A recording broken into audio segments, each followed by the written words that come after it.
یہ آج ہمارے لیے دوہری خوش قسمتی کی بات ہے.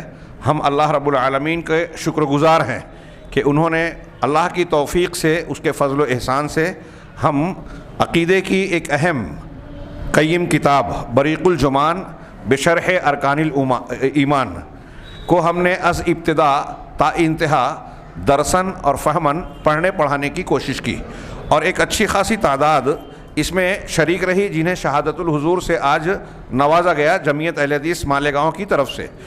اس موقع پر ہم اللہ تبارک و تعالیٰ کا شکر ادا کرتے ہیں کہ اس نے دین کی بنیادوں کو اس کتاب کے حوالے سے سمجھنے کی ہمیں توفیق عطا فرمائی.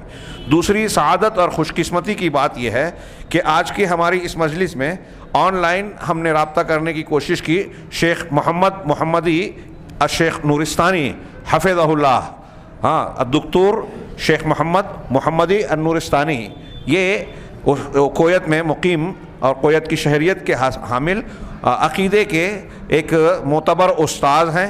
منہج سلف اور سلف کے عقیدہ و منہج کے ایک ایسی شخصیت ہیں جنہیں ان علمی حلقوں میں قبولیت حاصل ہے.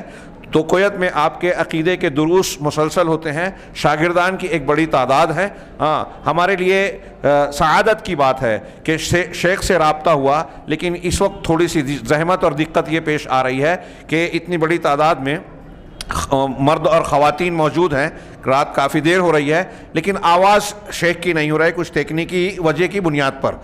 ہم اللہ کے شکر کے بعد شیخ کا شکریہ ادا کرتے ہیں کہ انہوں نے اتنی زبردست مفید جامع کتاب کم صفحات میں اور لمبی چوڑی بحثوں کو ارکان ایمان اور بعض اصول اہل سنت والجماعت کو ہے اکٹھا کیا. اس سے پہلے میں اپنے شاگرد جو کویت میں مقیم اور مشغول ہیں، محمد سید جو وجے واڑہ کے ہیں، جامعہ محمدیہ میں پڑھ کر ہم لوگوں کے درمیان استاد اور شاگرد کا رشتہ ہے، سید ہی ہیں جنہوں نے اس قیمتی کتاب کو بطور تحفہ مجھے بھیجا اور اس بات کی طرف توجہ دلائی کہ شیخ نورستانی جن کی یہ کتاب ہے وہ کویت میں اس کے دروس دیتے رہتے ہیں. تبھی میں نے غور کیا اور یہ سلسلہ جمعیت کے مشورے کے بعد مالیگاؤں میں اس مسجد کے اندر شروع کیا گیا. شیخ اگر میری آواز سن رہے ہوں تو میں یہ بتانا چاہتا ہوں کہ گزشتہ 3 سال میں رمضان اور بعض وقفوں کے ساتھ 3 سالوں میں 122 دروس پر مشتمل اس کتاب کو ہم نے ختم کیا ہے، اور بعض حضرات نے مردوں کے ساتھ بعض خواتین نے بھی تسلسل کے ساتھ اس میں شرکت کی ہے.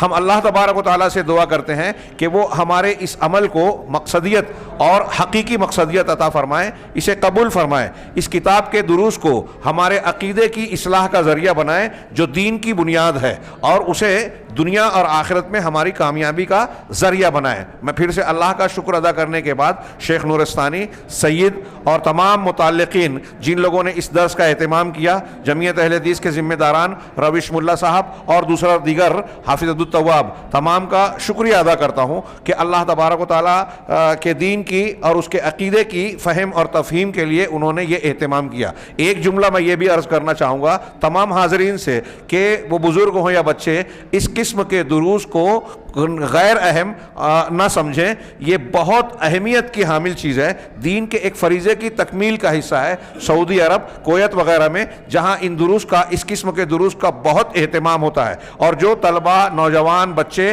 اس میں تسلسل کے ساتھ شرکت کرتے ہیں وہ دین سے، علم اور علم دین سے، اہل علم سے جڑے رہنے کی برکت سے فتنوں سے، گمراہیوں سے، انحرافات سے محفوظ ہوتے ہیں. ایسے لوگ آپ دیکھیں گے قادیانیت یا نئے جو افکار، عزائم، انکار حدیث جیسی جو فتنے پیدا ہوتے ہیں، اس قسم کے دروس میں شریک ہونے والے بچے آپ اس میں ملوث ہوتے ہوئے نظر نہیں آئیں گے الا ماشاء اللہ. بہرحال میں نے تمہیدی طور پر یہ باتیں عرض کی ہیں. مجھے تو ہمیں ان کی آواز نہیں آ رہی ہے، لیکن ان کلمات کے ذریعے سے میں جو ہے اپنی بات کو ختم کر رہا ہوں. کافی تاخیر ہو چکی ہے. اگر ممکن ہو حافظ عبدالتواب سے گزارش ہے تو شیخ کے بیان کو ریکارڈ کر لیا جائے، شیخ نورستانی کے بیان کو، اور ریکارڈ شدہ بیان کو سن کر ہم عوام کو انشاءاللہ سنا دیں گے. میں شیخ نورستانی کا چہرہ عوام کو، اور اگر وہ دیکھ سکیں تو عوام کو وہ دیکھ سکتے ہیں، آپ حضرات کے سامنے پیش کر رہا ہوں. یہ نورستان جو ہے افغانستان کا ایک حصہ تھا. شیخ جمیل الرحمان نورستانی اس کے قائد تھے جن کو شہید کیا گیا فجر کی نماز کے بعد سالوں پیشتر، جب رشیا افغانستان میں تھا. یہ سلفی گروہ تھا اور نورستان میں اسلامی حکومت کے طور پر ایک سماج اور معاشرہ قائم کیا گیا، وہیں سے ان کا اصلاً تعلق ہے. اس لیے شیخ گفتگو میں تو اردو زبان بھی کسی حد تک بول لیتے ہیں، افغانی اور کشمیری لہجے میں، لیکن ان کی اصل زبان جس میں واعظ و نصیحت کرتے ہیں، کتابیں تصنیف کی، بریق الجمان بشرح ارکان الایمان، اور بھی اس کے علاوہ ان کی متعدد کتابیں ہیں. ہم شیخ کے لیے دکتور شیخ نورستانی کے حق میں دعائے خیر کرتے ہیں کہ اللہ تبارک و تعالیٰ ان کی علمی مساعی جمیلہ کو قبول فرمائے. ان چیزوں کو، ان دروس کتابوں اور ان کے دروس کو وہ ان کے لیے صدقہ جاریہ بنائے، دنیا اور آخرت میں پروردگار ان کو ان کے لیے نفع بخش بنائے.